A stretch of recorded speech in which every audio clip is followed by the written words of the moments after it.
Support for Your Fantastic Mind, provided by Southern Company Foundation.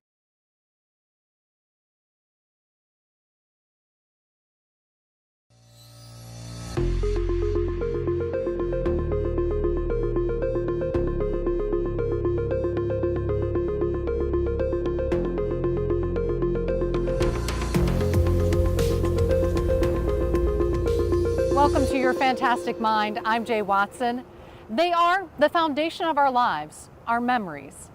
From moments in our childhood with our parents or grandparents, to the births of our children, to the countless mundane, wonderful, and inevitably terrible moments in our lives, our memories of our life's experiences shape who we are. But memories are a terrible casualty for the 6 million Americans living with Alzheimer's disease. So this week, we're going to share with you the results of decades of research that has proven what we can do to preserve our cognitive function as we get older.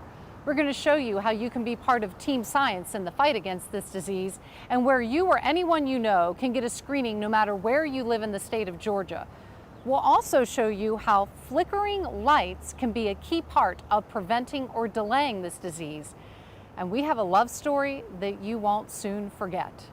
But we begin this week in Chicago, where Emory scientists are part of a team learning from nuns and priests how to age well and keep our memories intact.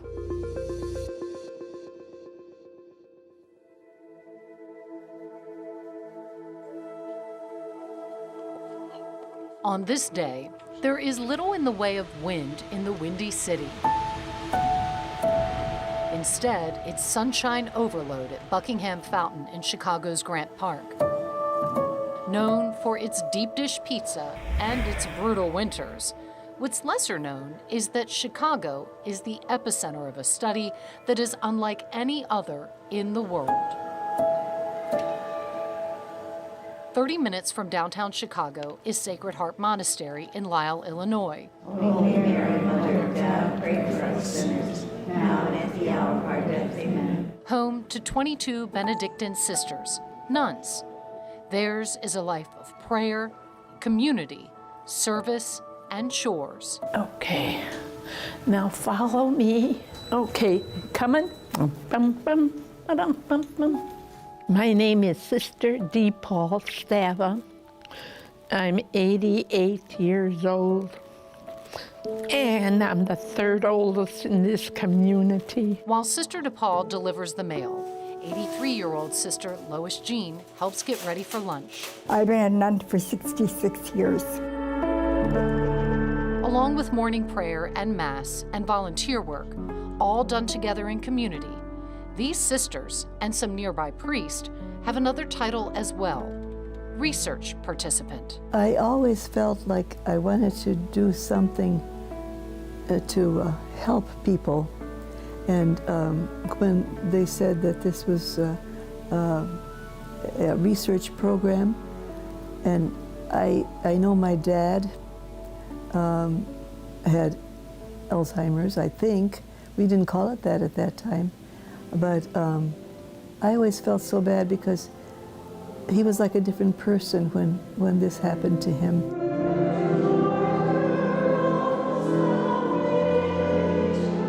87-year-old Sister Christine Kuba is one of 1,500 nuns and priests across the country who have been research participants in the religious order study from Rush University in Chicago. I feel that it's a contribution to help people out that have the disease. I feel very bad about that disease. I think it takes away your humanness.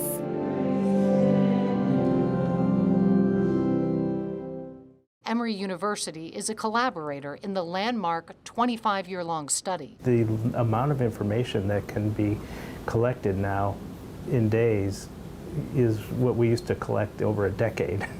10, 20 years ago. Yeah, actually, let's go to the other one. It's not going to be figured out in one person's lab. It's going to be a team. Somebody will look to see if the person had Alzheimer's dementia. Dr. David Bennett is the director of Rush's Alzheimer's Disease Center and leads the religious order study, which began when he was inspired by an earlier study done on older nuns. Participants in the religious order study begin taking part at 65 years old and includes nuns and priests. We love the idea of working with the nuns, priests, and brothers. They live communally. They have spent their lives, committed to the benefit of other people. And here we could offer them the opportunity to continue that giving after they're dead. As a wise person once said, growing old isn't for sissies. My name is Sister Josephine Callis, and I am 93 years old.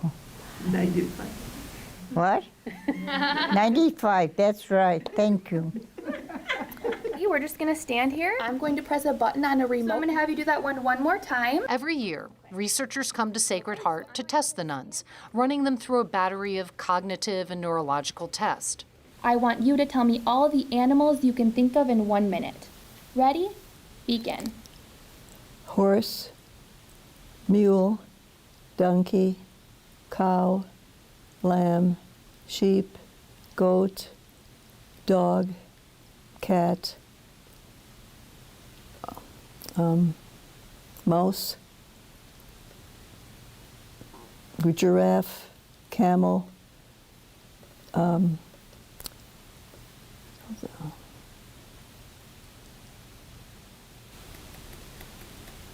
So now I want to see if you can identify different smells. It's hard to tell. I think rose. The tests are not easy. It's always very interesting how much you can, you would say, decline from what you did last year. You don't realize that until when you go through this program, how much you can forget. So now we're going to do that same thing with your left hand. Across the street at St. Procopius Abbey, 85-year-old Father David Turner goes through the same testing each year. Okay, that'll be fine. When I saw a possibility of me contributing to research, that's why I signed up and have been part of this program. Now I'm going to name 3 objects. In this study, nuns account for just over 70% of research participants. Priests make up 30%. I'm going to go ahead. Fewer than 10% are minorities.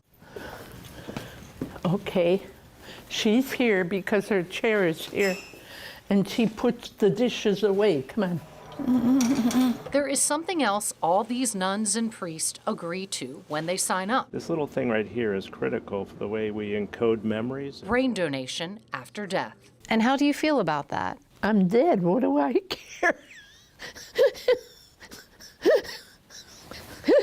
Yeah, you could have my brain. Sister DePaul loves to entertain. My nickname was Skinny when I entered, because I was 98 pounds. Through humor and her harmonica.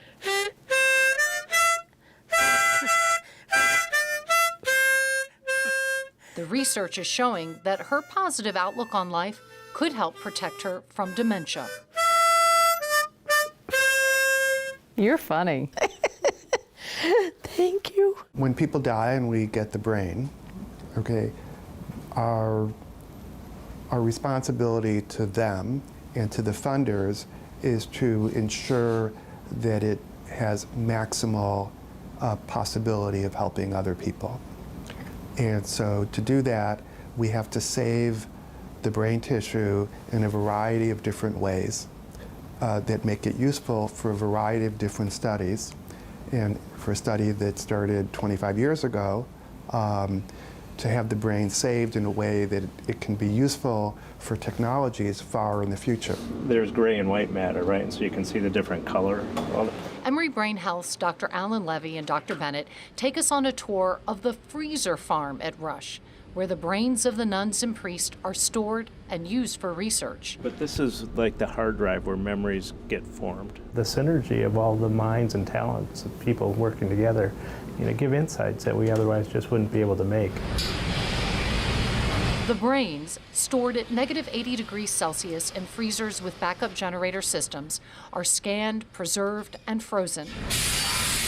They're also examined for hemorrhages or tumors or signs of neurodegenerative diseases. You can move your arm. All of the data compiled from this research and the year-to-year exams of the nuns and priests has led to some fascinating conclusions about why some of us stay sharp until the end of life and why some of us begin declining in our 60s. Genetics play a role. Some people inherit genes associated with the disease. And most of these brains are filled with the plaques and tangles associated with Alzheimer's disease. But not all the people who had these brains developed Alzheimer's. See some of the blood. And that is where research is proving that lifestyle factors can help compensate, delay, and prevent dementia. We have a structured prayer life. In addition to annual cognitive and neurological testing, the nuns and priests are also interviewed about their lives, their upbringing, education level, musical or foreign language abilities, traumatic experiences, social activities, and their personality. The picture that has developed from all of this research shows several lifestyle factors are critically important. Let us pray. The more engaged people remain throughout their lives, the more protection they have against dementia. Being cognitively active, physically active, and socially active. People often ask me, oh, what cognitive activity should I do? And what I tell them is two things. One is do varied activities, do different things, and do things that you like, all right? Because you're more likely to do them. Ba, si, ba. Spa, Si, ba. Knowing a second language can delay dementia by up to 4 years. Musical training, another type of language, is also protective. Purpose in life, so having a goal and intentionality that guides what you do. This is kind of in the fabric of some people, and it seems to protect you from everything. You're less likely to die. Religious order participants have unending purpose. I have never met a retired nun. I mean, if they retire from job 1, they're doing job 2, and if they retire from job 2, they're doing job 3, and they are working and active and busy until they can't. Having a social network, people you feel comfortable confiding in, also protects you from cognitive decline. Bennett and his team are also studying the MIND diet, which is heavy in leafy green vegetables and berries and nuts and fish. There's no doubt that people that adhere to this MIND diet appear to, they have a lower rate of cognitive decline. There are also things you should avoid in order to protect your cognition. If you know people that you're going to have a negative interaction with, just avoid them, all right? Because having negative social interactions is associated with a faster rate of memory loss and a greater risk of Alzheimer's dementia. One study out of Sweden showed that frequent but unsatisfactory interactions with one's children increase the risk of dementia. Other risk factors for dementia: people who get angry and stay angry, people who socially isolate themselves, and people who are lonely. Staying active is important. Researchers had 1,000 participants wear an actigraph, similar to a pedometer, on their wrist, as they did everything from exercising to playing cards to cooking. And they found that those in the bottom 10% who moved the least were more than twice as likely to later be diagnosed with Alzheimer's disease. And don't be a homebody. Rush researchers tested the life space of 1,300 participants, seeing how often they left their bedroom, their house, their neighborhood. 4 years of data showed those most confined to their homes were twice as likely to develop Alzheimer's. Stay active, stay connected in deep relationships, eat well. Koliko vremya? Learn a second language and take music lessons. Avoid negative relationships. Explore new places. Have a purpose in life. Answers like this come from teams of researchers working together on a global level. One of the things that's really important is bringing people together from different perspectives that have different knowledge bases and are keeping up with different aspects of evolving science and technologies, because all of this really comes together. Emory does the proteomics in the study, measuring all the proteins in the brain. It's an important part of the research sequence that creates a deeper understanding of dementia. I do think that the prevention space is the place that we're going to make real progress, all right? And that's what we've seen in all other chronic diseases. After we stain them... Right now, Bennett and his team are growing stem cells from participants' skin with the goal of creating targeted drugs. We're finding genes and then proteins that are associated with a slower rate of decline. Okay, to get that, to find out whether those genes or proteins are druggable, I need to grow those cells, target those genes and proteins to see if it alters a readout of resilience. And if you can find those, okay, then you can move the next step of figuring out what part of the protein, all right, and what you're actually targeting, and then work towards actually creating a drug.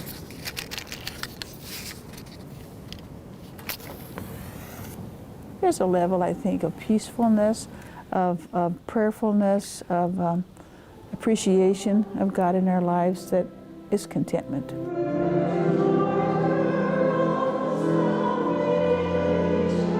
Today, for instance, is the Feast of St. James, and my reflection is you have to be a servant to the other.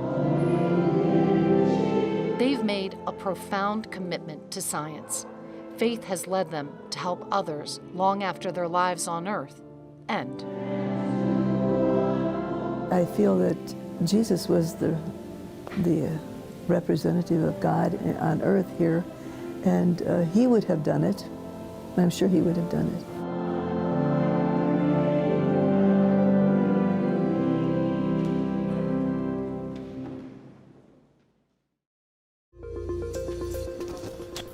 "59-year-old Kathy Knapp will be at Emory Brain Health all day. So what I'm gonna have you do... Kathy and 1,200 other people have volunteered to give their time to be part of the Emory Healthy Brain Study. I'm thinking no one looks good from this angle. Relax your arm down. People come in for 6 or 7 hours.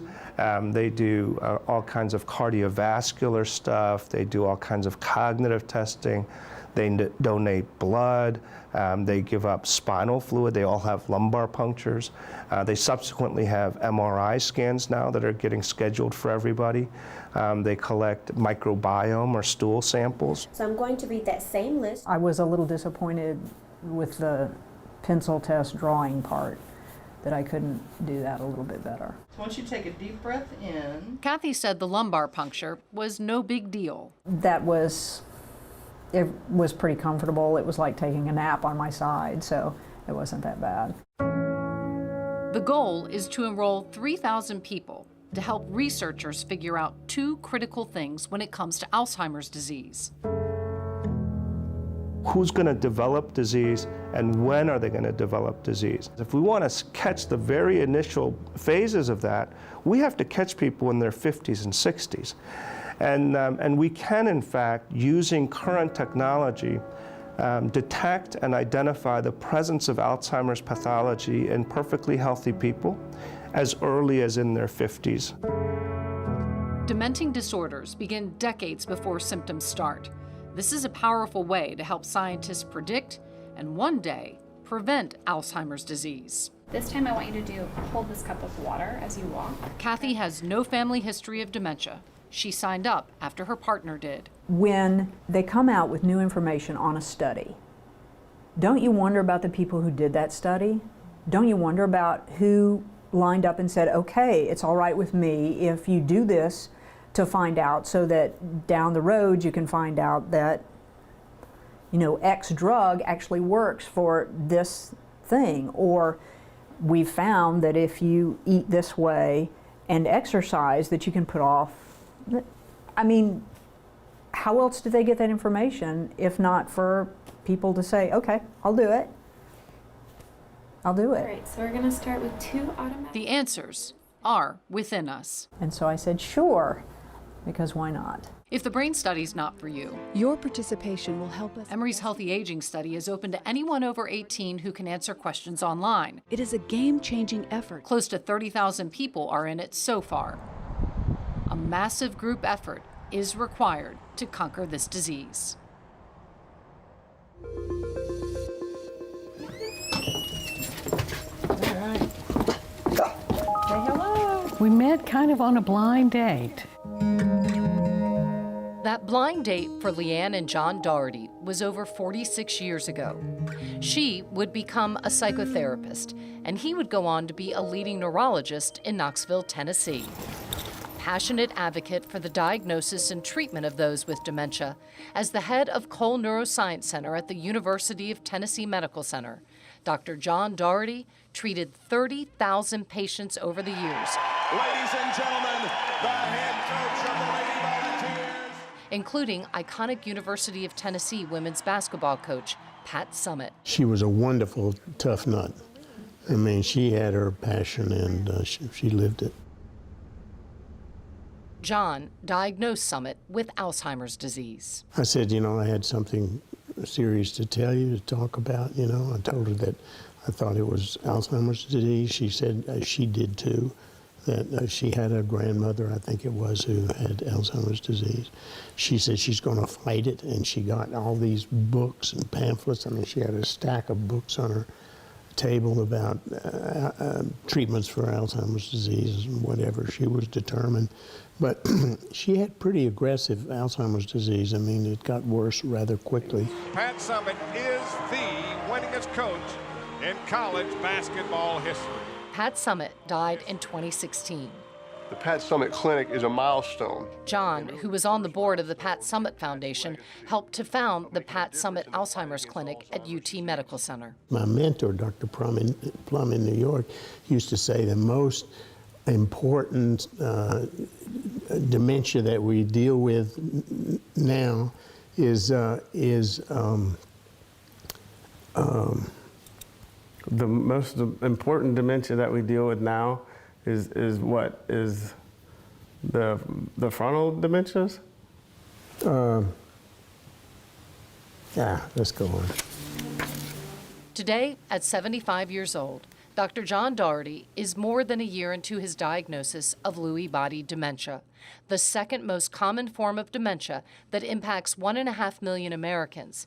By comparison, Alzheimer's disease impacts 5.5 million Americans. I don't know whether I didn't want to deal with it or whatever at first. Leanne and I, you know, we told me she knew the experience. I mean, she witnessed it. I mean, I've learned living with a neurologist, you notice the gait, you notice the movements.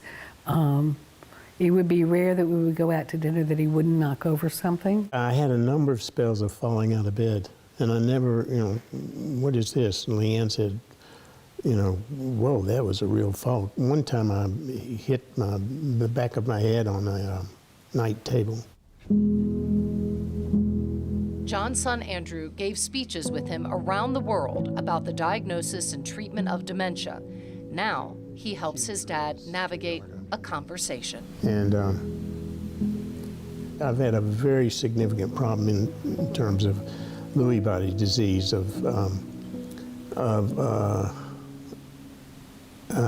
anxiety. Yeah, of anxiety. I tend to miss a few words as time goes on, but anxiety was a terrible problem for me. John is an astute clinician, you know, brilliant, wonderful person, and had the insight to realize the types of symptoms he was having. Dr. Alan Levy, the chairman of neurology at Emory Brain Health, is Dr. Doherty's doctor. We can now use special tests like PET scans or some blood tests or spinal fluid tests in Alzheimer's disease to determine if some of the pathology, the microscopic pathology, is present. In Lewy body disease, we don't yet have those same tests. Lewy bodies are named for Dr. Friedrich Lewy, a German neurologist who in 1912 discovered abnormal protein deposits that disrupt the brain's normal functioning in people with Parkinson's disease. These protein deposits develop in nerve cells in the brain regions involved in thinking, memory, and movement. Lewy body and Parkinson's have many similarities. There are often some signs that resemble Parkinson's disease that are overlapped with Parkinson's disease and the motor features of Parkinson's disease. So, for example, problems with gait and falls are very common in Lewy body disease as well. Sleep abnormalities are, we're learning, really one of the tip-offs. Up to 80% of people have hallucinations with Lewy body. Memory loss tends to be more common in early Alzheimer's than in early Lewy body dementia. Lewy body cannot be definitely diagnosed until autopsy. When it comes to his own condition, Dr. Doherty's expertise has not dimmed. There's a long period in which you're symptomatic, falling out of bed, or doing different things, and memory is still surprisingly good. That's because in Lewy body, you don't have that focal abnormality of the hippocampus that's responsible for memory like you do in Alzheimer's disease. In normal Alzheimer's disease, hippocampus is involved, and the other parts of the brain are not so involved. And in diffuse Lewy body disease, the pathology involves the frontal cortex, the autonomic system, the brain stem, so you get a lot of these behavioral problems associated with it, like agitation, depression. Specifics about what may have led the Oscar. Lewy body has been in the news more in recent years because of prominent people diagnosed. Said Williams had Parkinson's disease, but a pathology report reveals he also suffered from Lewy body dementia. An autopsy showed beloved comedian Robin Williams, who committed suicide in 2014, had Lewy body. He launched CNN in 1980. And CNN founder Ted Turner revealed in 2018 he has Lewy body. Dr. John Doherty has walked thousands of families through the devastation of a dementia diagnosis, but there was no way to prepare for his own, even as a son who diagnosed his mother with Alzheimer's disease. His sister had it too. It's hard to watch him be sad about those losses. Here's a man who used to control everything. I cried. I mean, that was tough. I remember going to work the next day and struggling a little bit because he's this mentor for me for everything. This person who, when I walk down the streets in Knoxville, people come up to me and say, you know, how just amazing he is. And he's asking me, you know, what is the meaning of time? Why is 3 o'clock in the morning different than 6 o'clock in the morning? I can't tell time. Revered for his deep connection to his patients and their families, John Doherty worked tirelessly to remove the stigma that often accompanied a diagnosis. This is a photograph. He continues to do that now by sharing his own diagnosis and journey. It's not just loss, we still have meaning, we can still help people. And that's what John and I have done our whole life. We're both in the helping profession. So this is not exactly the way I imagined I'd be helping people, but it is what it is. And if we can keep that meaning, it inspires us. I think the main thing is to be in the moment, and that acceptance.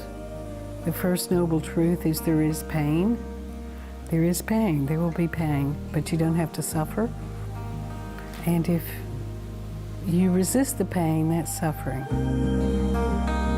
First you cry, and you honor that. I mean, I have losses every day, I'm getting old. John and I make a better team. His past memory is better than mine, and my reason's better than his, so we're a pretty good team right now.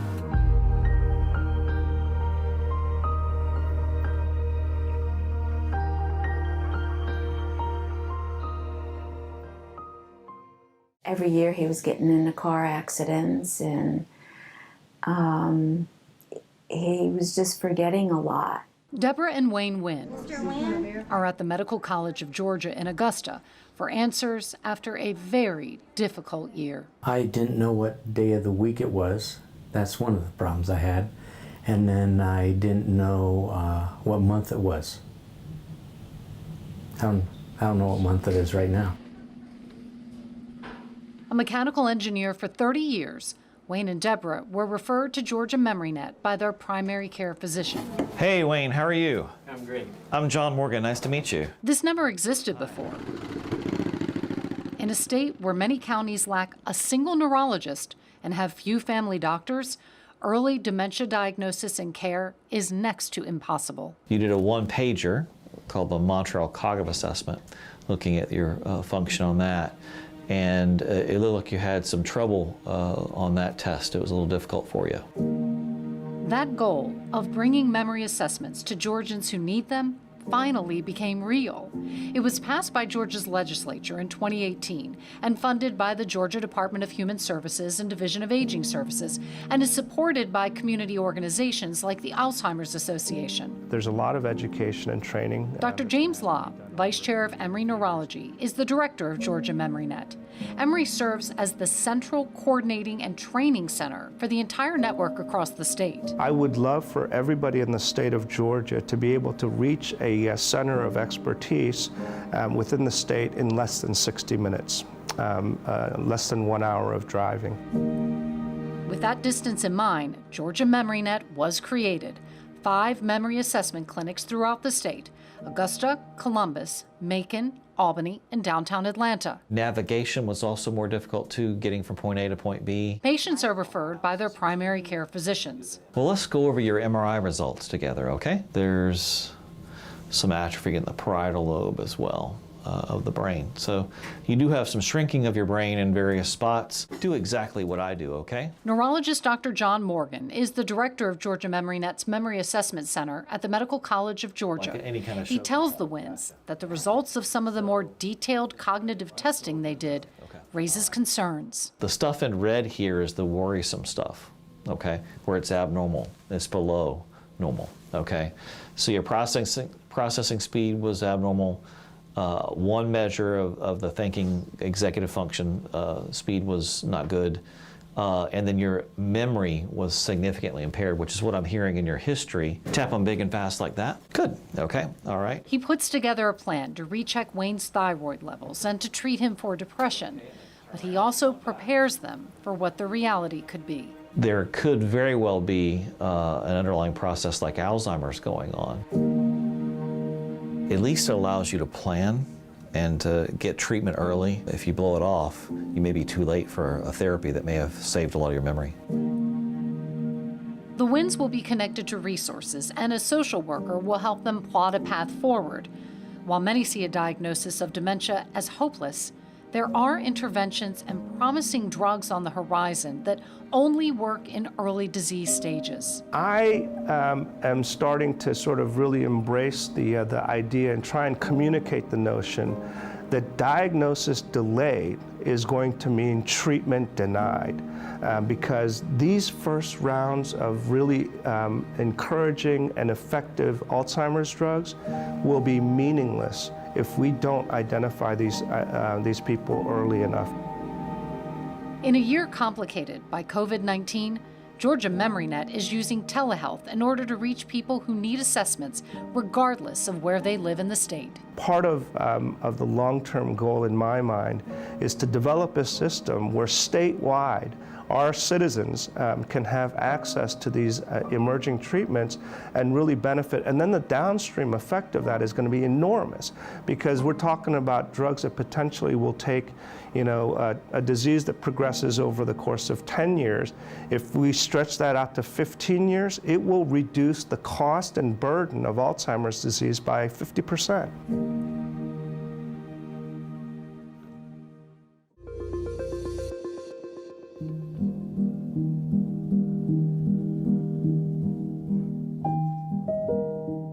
I'm just going to find edge pieces because I don't have to pay attention to anything other than the shape. It'll have a black ear on it. Jackie and David Spearman tackled the sort of insanely detailed puzzles that demand nothing less than a divine level of patience and persistence. Oh, wait. Look, there it is. Ah! At 77 years old, their life in retirement is filled with friends, family, volunteer work, and this.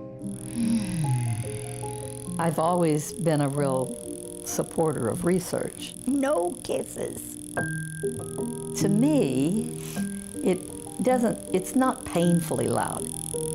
And the lights are not nearly as bright as you would think they are. They start out bright, but then either your eyes adjust or something. And so they're bright, but they're not, I don't find them to be annoying. Okay. A retired psychotherapist, Jackie is part of a first ever human trial called Flicker. Except these have to go on first. As the name suggests, Jackie wears these glasses that flicker light 40 hertz 40 times per second, along with a headset that turns a tone on and off 40 times per second. She's been doing this an hour a day for almost a year. I suspected something before anybody else did. Jackie was diagnosed with mild cognitive impairment, often a precursor to Alzheimer's disease. I was having a hard time with names, but I've always had a little bit of trouble with names. And all of my friends that are my age, you know, I'd say something and they'd say, "Oh, me too. I know. Oh, we all do that." No, that's just normal. It's age. It's just aging. And so everybody would argue with me. So I have to ask you some questions. Okay. Jackie qualified to be one of 10 people in the world in the study. Emory Brain Health's Dr. James Law is the lead investigator in the study. Flicker is our first attempt to try and see if we can translate a very promising potential treatment strategy, a completely novel one, that has shown great promise in preclinical or animal models of Alzheimer's disease. Georgia Tech and Emory professor and research scientist Dr. Annabelle Singer was part of a team at MIT that created what came to be called Flicker. Like these flashing lights, our very brains flicker. These brain waves, or rhythms in the brain, happen when neurons oscillate on and off together. The connections or talkings between neurons is important for our memories to work like they should. When we are recalling a memory, it's known as replay. Replay is the same patterns of activity that you see during an experience get replayed. Literally like, football replay when you're watching sports. And we think that that is important for memory because it helps bring back those experiences for your brain to strengthen connections between cells, kind of like the same way you strengthen a muscle, getting your brain to practice that activity over and over again. But when amyloid plaques and neurofibrillary or tau tangles build up in the brain, it's thought they can disrupt this important rhythm, hurting communication between neurons. We saw fewer of these replay events, and we also saw a lack of what we call gamma oscillations. These are oscillations around 30 to 50 hertz that people have studied in many different brain regions. In the hippocampus, which is important for memory, during this replay, we think it's important for coordinating many neurons to fire together, to behave together. So that deficit inspired us to stimulate at gamma to potentially alter the course of the disease. This is a mouse undergoing flicker. Singer and the team discovered that when they flash lights at mice with Alzheimer's disease at 40 hertz, 40 times per second, similar to the brain's waves, the amount of amyloid plaques in the brain dropped dramatically. To make the clearing out even more effective, they added a clicking sound also at 40 hertz. When the mice were put through cognitive tests, they performed dramatically better, such as remembering an object they'd seen before or where to find a platform in a pool. The lights did something else that was remarkable. In addition to getting groups of neurons to respond to the stimulation, they also activated the brain's immune cells called microglia. Microglia are like trash men, except the trash they are taking out is amyloid. As the only immune cells native to the brain, microglia may play a critical role in determining the course of Alzheimer's disease. There's been evidence for many, many years that microglia under certain activation states will gobble up the amyloid that's accumulated inside the brain. Now, what we don't know is, in terms of what the duration of the effect is. It takes a lot of discipline. Having flicker be effective in mice is one thing. Having it work in humans is another. It's not obvious, actually, that you should do the exact same thing in mice and humans. And humans are much more complicated. So first, I'm going to listen to your heartbeat. To measure if it's working, Jackie and the others undergo MRIs and PET scans and spinal taps and EEGs and blood draws. In all of our brains, amyloid and tau are constantly being made and constantly being cleared. One thing that could be going wrong in Alzheimer's is that they're being produced too much. Another thing could be that they're being cleared too slowly.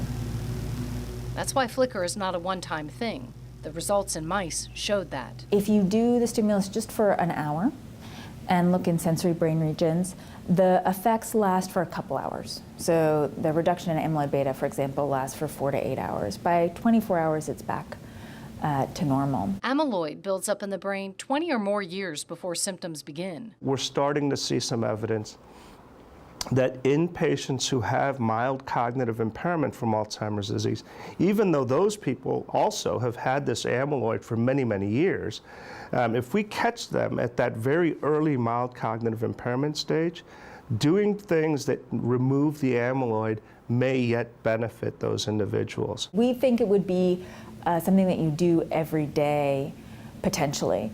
And it might be something that you even start long before Alzheimer's. So maybe you start, like you brush your teeth, starting when you're a little kid. You might start this when you're in middle age, long before you're worried about cognitive decline. Lola and Paco keep Jackie company for her daily Flickr session. I don't know if the Flickr's doing anything or not, but it wouldn't cure me this fast anyway. I don't think it is a cure. I don't think they're looking for a cure. I think that maybe it's slowing it down. Results from this first human trial will come later this year. If it's successful, bigger studies will follow. You can watch Mrs. Maisel. Okay, turn it on. In the meantime, Jackie holds tight to hope, to laughter, and to life with her best friend of more than half a century. It also gave me hope that even if it doesn't come to fruition in time to help me, maybe it will to help some people that are on down the line.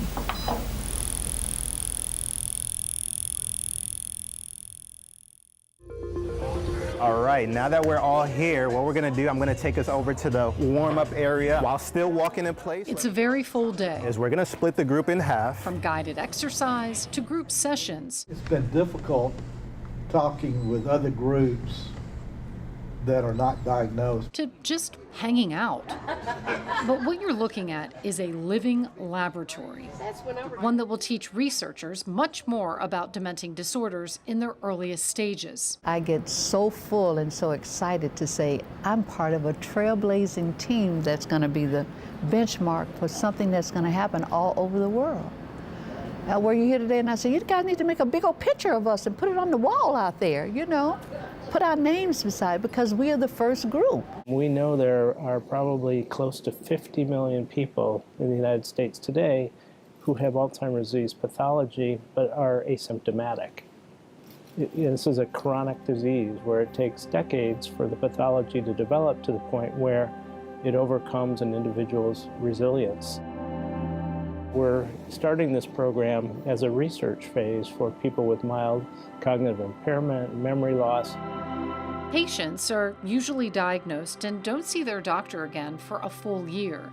This changes that and allows researchers to follow people week to week to see the progression, to learn what interventions are truly effective. The Cognitive Empowerment Program at Emory Brain Health is for those impacted and their care partners. For 1 year, twice a week, the group meets. Sensors and cameras will measure the gait and movements of participants, able to track changes for the better or worse throughout the year. So it is an observational research study, meaning that as we carry out our program, we're observing how people perform, both by doing baseline assessments. So we do some basic paper and pencil cognitive tests and some questionnaires based on their sense of well-being and their empowerment and their stress and depression. And then we will monitor that over time. We're gonna explore what does that look like for you guys? It's not a one-way relationship between researchers and participants. Our real goal here is to help empower people to live the best lives that they can for as long as they can. People with mild cognitive impairment and their care partners. Research is showing that certain interventions can slow progression of the disease. There is preliminary research that shows that structured activities like this help slow down progression, but we want to bolster that field of knowledge. We use cognitive brain training exercises on a computer program. You ready to start? That they can practice here, but also they can practice at home. So, where was the one that was different? There you go. And then later we'll use some of our other developed cognitive programs that we've used in cognitive neuroscience neurology for a long time that use calendars to train people to use a little handheld calendar that they keep with them all the time, to teach them strategies for reminders and compensatory strategies. Make sure you're breathing. We're still getting that blood flowing through the muscles. They're encouraged to exercise and embrace a Mediterranean diet. Welcome again to the Innovation Accelerator space. They're also partners with researchers from institutions like Georgia Tech and Emory. Some weeks it'll be students coming in and asking questions and talking with you. Some weeks it will be researchers coming in and having you do things like asking you to play games and answer questions and do focus groups. This group is filled with experts who can tell researchers what it feels like to live with a disease that slowly takes away from you, and what it feels like to be the person caring for them. For me personally, I just want to make sure that I can be the very best caregiver I can give, because he is so awesome. And I don't want to get impatient, and I don't want to get discouraged, and I want to make sure that there are resources that can help me be the best I can be. Together, these couples learn strategies to help them confront a diagnosis and a life that doesn't look the way they thought it would. All the while, researchers are accruing data, learning what strategies work. How to talk to others about MCI. As we gather that information, and we're also gathering data on their physical activity and their participation in the program, researchers will be able to use that information to better inform whether or not these lifestyle interventions are making a difference, whether or not it's slowing down the progression of their disease, whether or not they're feeling more empowered and engaged and their sense of well-being is improving, or even hoping to see if it improves their mood.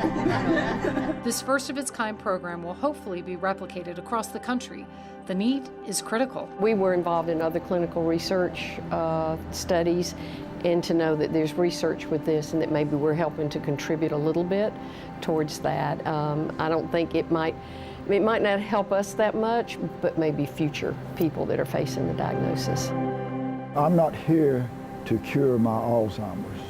I mean, that would be nice if they stumble onto that while they're here, but the clock's ticking on them, because I'm 78, 5, 8, whatever. The program continues virtually during the pandemic. Participants have called it a lifeline in this unusual year.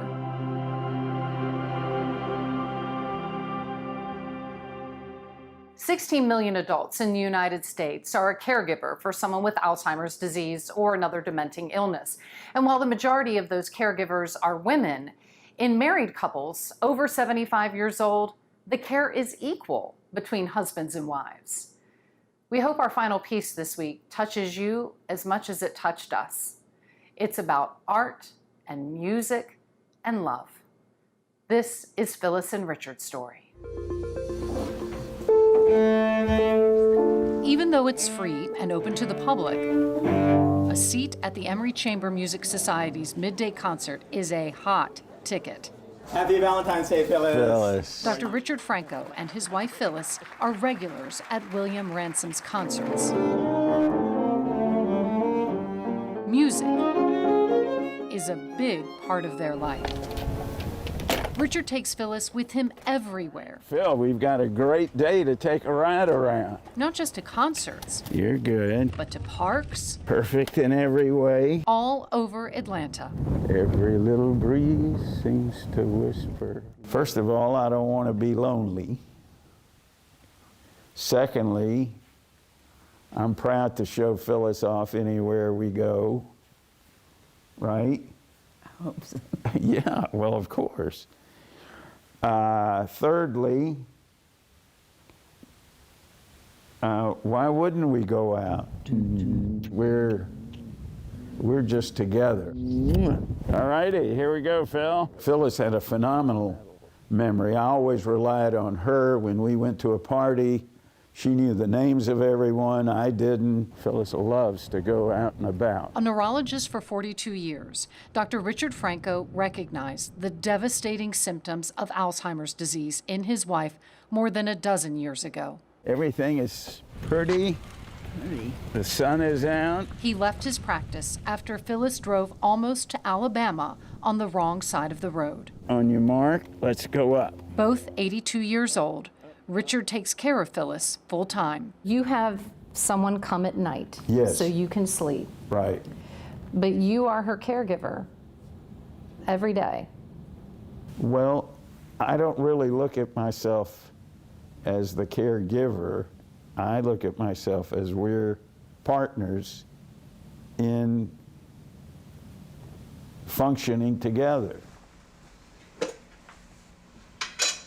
may be hot. Let me try it. You ready to dig in? So from the time she wakes up and throughout the day, Here we go. Ready?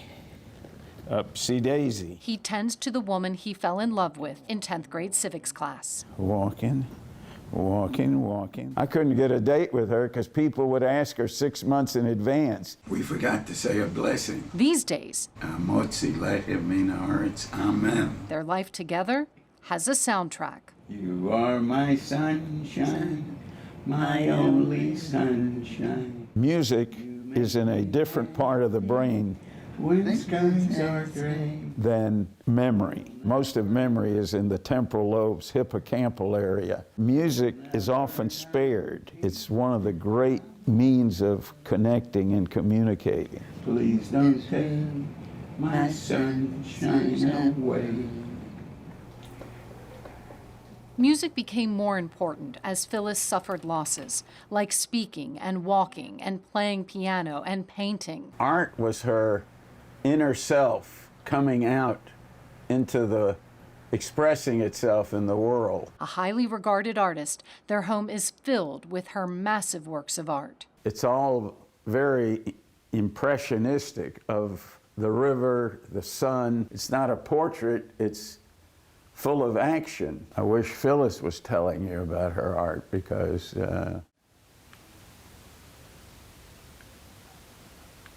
I'm sad that she can't do it, but it speaks for her. Let me turn on a light in here. Phyllis's art changed as her disease progressed, becoming more surreal. There she is in a door that's part open, and then there's this long hallway, and she was entering some new phase of life and going down a long hallway to a different place. Mom, you know Cheery Bum? Cheery Bim?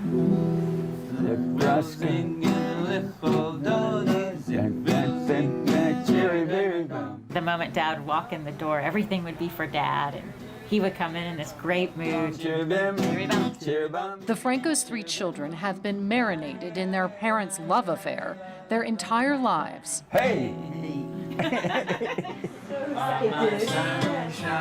I just remember you guys just having a lot of fun together, dancing in the kitchen. They watched their father adapt to each change, each loss in their mother. On a pre-COVID visit, their oldest son, Louis, and his family, along with daughters Rebecca and Meryl, Any song we start, do what they've always done, make music together. I'll be seeing you. Richard has diagnosed thousands of people with dementing disorders. Many were strangers, some were dear friends and family. In a disease marked by endless losses, where treasured memories vanish, Richard focuses on what remains, and that is the woman he loves most in the world. But I'll be seeing you. there's still a whole person there. Phyllis remained Phyllis. She didn't disappear on me. Man. Is Phyllis still Phyllis? She sure is. She's not the same Phyllis, but she's very much Phyllis. Phyllis's gift for playing piano has been passed down to her granddaughter, who plays one of her favorites, Claire de Lune. That spark, that love of creating music still lives within her. Richard now sees all those decades of his neurology career as part of his destiny. I feel that my whole life was preparing me for this. This is what I was supposed to be doing at this point in my life. I've got this wellspring of experience and feeling and attachment and love. And I don't know if love conquers everything, but it can conquer a lot of what the tragic parts are. We've been very blessed, very fortunate to find each other in the first place. That's the biggest thing, right? Every time I drive my truck by that spot where I think of my luck. I'm grateful for what we have now. I like being around Phyllis. For that brazen crow and that stupid squirrel. You and me, right? We're sticking together through all kinds of weather. All right, here we go, Phil. So we'll travel the road, carry the load, side by side. Despite the COVID-19 global pandemic, research is continuing, and it's estimated that in just a couple years, we'll have a blood test that can accurately predict Alzheimer's disease, leading to crucial early interventions and treatments, preserving memories for families like the Francos and millions of others around the world. That's going to do it for us this week. See you next time on Your Fantastic Mind.